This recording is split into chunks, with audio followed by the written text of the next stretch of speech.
अस्सलाम वालेकुम warahmatullahi wabarakatuh। जी, आज की क्लास में हम जो है डेप्रिसिएशन का एक क्वेश्चन सॉल्व करेंगे, जो कि स्ट्रेट लाइन से भी करेंगे और डिमिनिशिंग बैलेंस मेथड या रिड्यूसिंग बैलेंस मेथड से भी करेंगे। जिसमें हम पहले उसकी कैलकुलेशन कर लेंगे, देन फिर उसके एडजस्टिंग एंट्री बनाएंगे, क्लोजिंग एंट्री बनाएंगे एंड की अकाउंट्स बनाएंगे, उसको फुल और balance sheet as well. Right. हम पहले क्वेश्चन पढ़ लेते हैं, उसको रीड कर लेते हैं और उसके बाद फिर हम जम करेंगे अकॉर्डिंगली। ठीक है।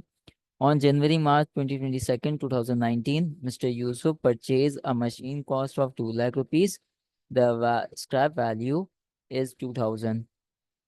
The useful life of machine is 20 years. The rate of depreciation is 20%. Mr. Yusuf follow the calendar year and allowance method for recording depreciation। ठीक है सर, ये क्या बोल रहा है कि यूसुफ हमने जो मशीन जो परचेज की है मिस्टर यूसुफ ने, वो 2019 में परचेज की है, मार्च के मंथ में। राइट। और कितने की परचेज की? 2 लाख रुपीस की। इसके बाद हमने स्क्रैप वैल्यू 20,000 गिवन है।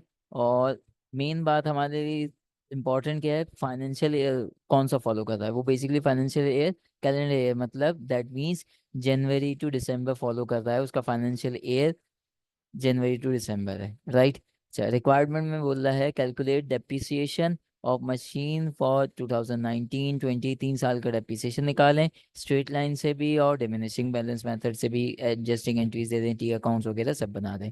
राइट।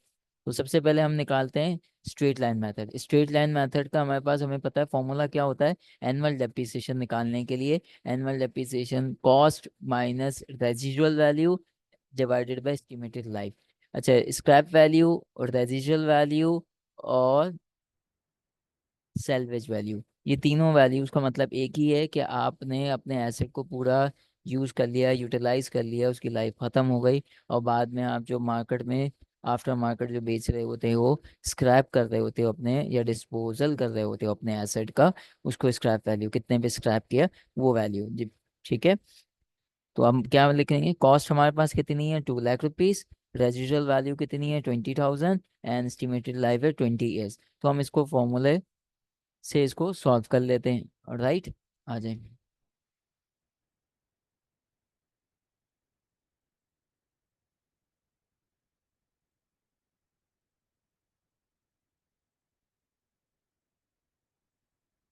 ठीक है, ये हमने सॉल्व कर दिया। एनुअल डेप्रिसिएशन 1 साल का पर ईयर कितना हो गया, 9,000। अच्छा, लेकिन हमें पता है कि हमारे पास ये जो परचेजिंग हो रही है वो कब हो रही है, मार्च के मंथ में। अच्छा, मैंने क्या किया है कि, या हम भी प्रैक्टिस यही रखते हैं नॉर्मली, अगर 15 से पहले पहले है तो हम वो मंथ काउंट कर लेते हैं, मतलब 15 मार्च, 15 मार्च तक, मतलब 1 से 15 तक किया हो तो मार्च के मंथ को काउंट करेंगे, अदरवाइज हम मार्च के मंथ को काउंट नहीं करेंगे। तो ये 22 है तो मार्च के मंथ को हम एक्सक्लूड कर रहे हैं। हाँ, अगर कोई पॉलिसी डिफाइन है कि भाई कंपनी उस जिस महीने में लेती है, चाहे वो 30 तारीख को भी ले तो चार्ज कर लेती है, तो हम उसको काउंटिंग में करेंगे। अदरवाइज नॉर्मल क्या करेंगे कि 15 से पहले पहले 1 से 15 तक हम काउंट करेंगे उस मंथ को, अदरवाइज नहीं करेंगे। मैं एक्सक्लूड कर रहा हूँ मार्च के मंथ को। अगर मार्च से हम काउंटिंग करें तो अप्रैल मई जून जुलाई अगस्त सितंबर अक्टूबर नवंबर दिसंबर, 9 मंथ्स होते हैं। ठीक है।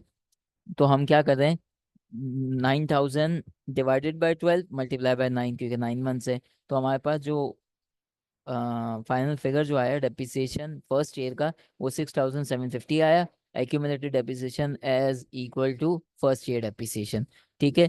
एक्यूमुलेटेड डेप्रिसिएशन और डेप्रिसिएशन एक्सपेंस में क्या फ़र्क है, डेप्रिसिएशन हर साल का अलग अलग रिकॉर्ड होता है, एक्यूमुलेशन पे पिछले साल पे एडअप होता जाता है, पिछले सालों का एडअप होता जाता है, एक्यूमुलेट एग्रीगेशन। ठीक है। जैसे फॉर एग्जांपल के तौर पे अभी सेकेंड ईयर पे आते हैं तो हम उसको और अच्छे से समझ लेंगे। सेकेंड ईयर पे हमने यही किया, 2000, कोई फुल ईयर यूज़ किया है, कोई उसमें नहीं किया हुआ कि इतने मंथ यूज़ किया, इतने फुल 12 मंथ यूज़ किया, तो हमें वही 9,000 जो हमने पर ईयर का निकाला था या फुल ईयर का निकाला था डेप्रिसिएशन, या एनुअल डेप्रिसिएशन निकाला था, वही हम चार्ज करेंगे। एक्यूमुलेटेड कैसे निकालोगे, या तो नाइन पिछले वाले को प्लस कर दो 6,750 और 9,000 को प्लस कर दो, तो आपके पास 15,750 आता है।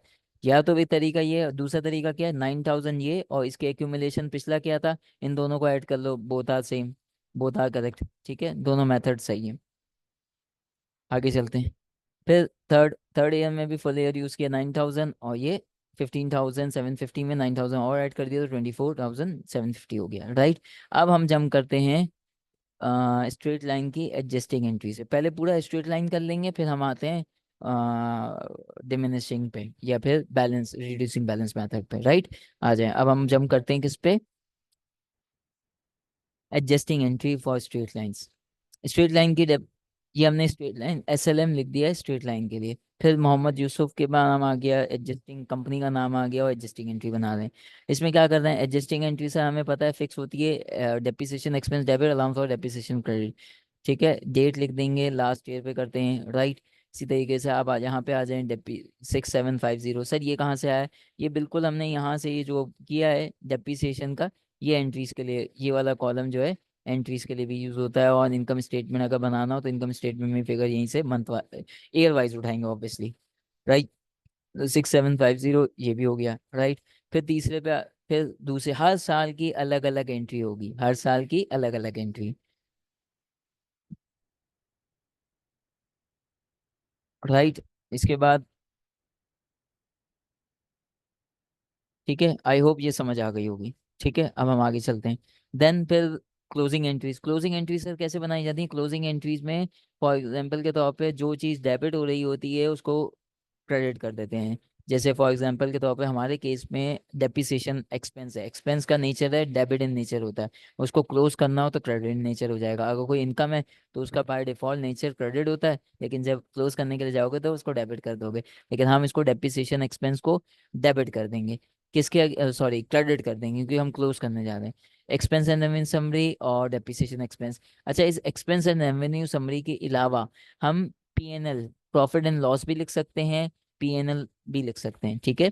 ज़्यादा बेहतर है कि PNL लिखा जाए, ठीक है। लेकिन एक्सपेंस एंड रेवेन्यू समरी भी कोई लिखता है तो गलत नहीं है, राइट।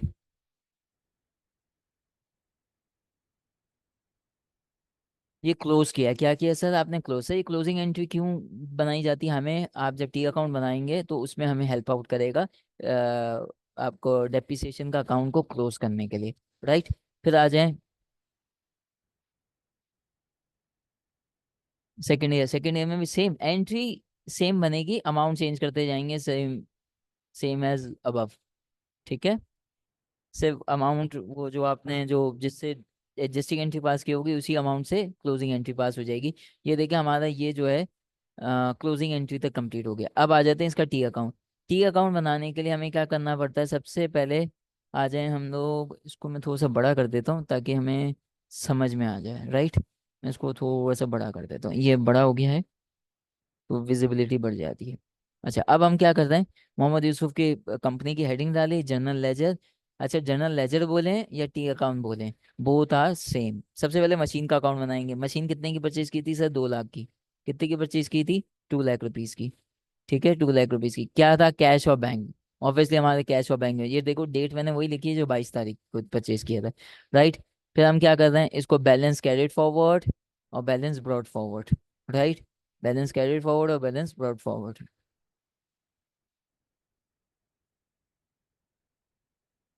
सही हो गया। अच्छा, इसके बाद क्या कर रहे हैं सर? अगले साल पे फिर आ जाए, नेक्स्ट ईयर की है। सर इसमें कोई परचेजिंग नहीं की है, बस हम क्रेडिट फॉरवर्ड और ब्रॉड फॉरवर्ड करके। सर ये क्यों बना रहे हैं आप? सर ये इसलिए कर रहे हैं, इस वजह से बना रहे हैं ताकि हमारा जो बैलेंस शीट में बैलेंस जाता है हर साल, वो आप कैसे करोगे? तो बेसिकली इसी बेस पे कर रहे होते हो कि क्रेडिट फॉरवर्ड, अगर कोई कोई नया एसेट खरीदा होता तो यहाँ पे एडिशन हो जाता और डिलीशन होता। ठीक है, डिलीशन का हम जब देखेंगे सेल वाला, सेल वाले में क्या आखिरी में ये बैलेंस जीरो हो जाएगा तो ऑब्वियसली इसका पे बैलेंस भी जीरो हो जाएगा, डेबिट साइड पे भी आ जाएगा। अभी क्रेडिट साइड पे आता है, बाद में डेबिट साइड पे भी आ जाएगा, ठीक है। अभी तो ये ट्रांसफर कर देते जाते हैं ना, राइट। मेन अब बात करते हैं डेप्रिसिएशन के, एक एक्सपेंस वाला और अलाउंस वाला। इसमें थोड़ा सा चैलेंज होता है लोगों को, और मेनली हमारा तो जो टॉपिक है वो हमारा मेन इसी का निकालना होगा कि डेप्रिसिएशन एक्सपेंस बनाना होगा और अलाउंस बनाना होगा। उसके लिए फर्स्ट क्या करोगे आप? सबसे पहले क्या करोगे, डेप्रिसिएशन एक्सपेंस हमने ये जो टेबल बनाया है या जो एंट्री बनाई है उसको देख लेते हैं, बल्कि ज़्यादा अच्छा एंट्री को देख लेते हैं। Depreciation expense debit, allowance for depreciation credit 6750, 6750 और अलाउंस फॉर डेप्रिसिएशन 6750। तो हम एक्सपेंस डेबिट कर रहे हैं किसके अगेंस्ट में, अलाउंस के अगेंस्ट में। तो मैं यही करूंगा, एक्सपेंस को डेबिट करूंगा। ठीक है, एक मिनट, क्या हो गया ये अच्छा, ये मुझसे जीरो हो गया शायद ना। एक मिनट, 6750,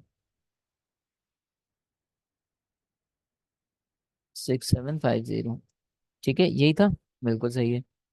तो अच्छा, ये हमने क्या किया है, ये हमने किया है, ये किसके अगेंस्ट में किया है, इसके अगेंस्ट में किया है, ये अलाउंस आ गया।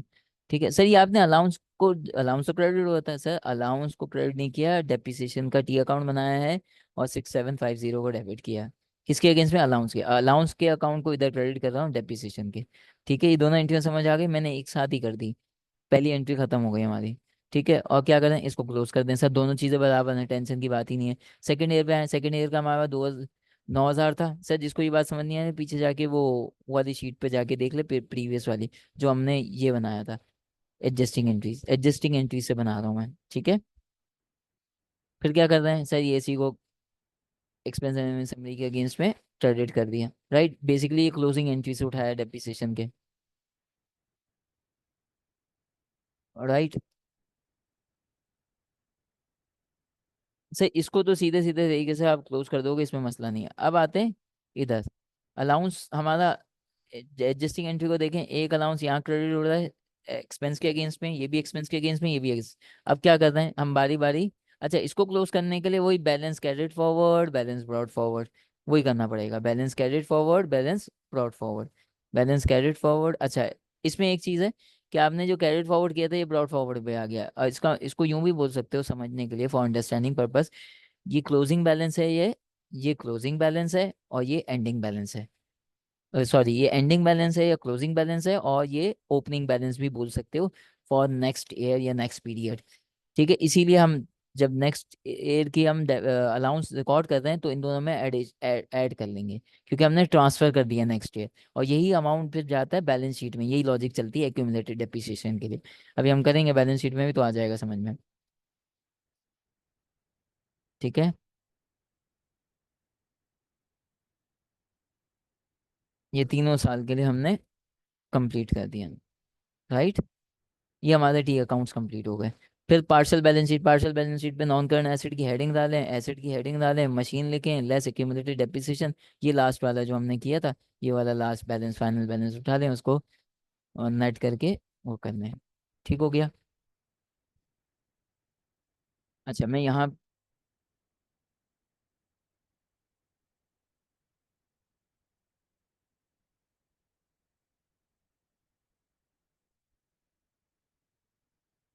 Thank you.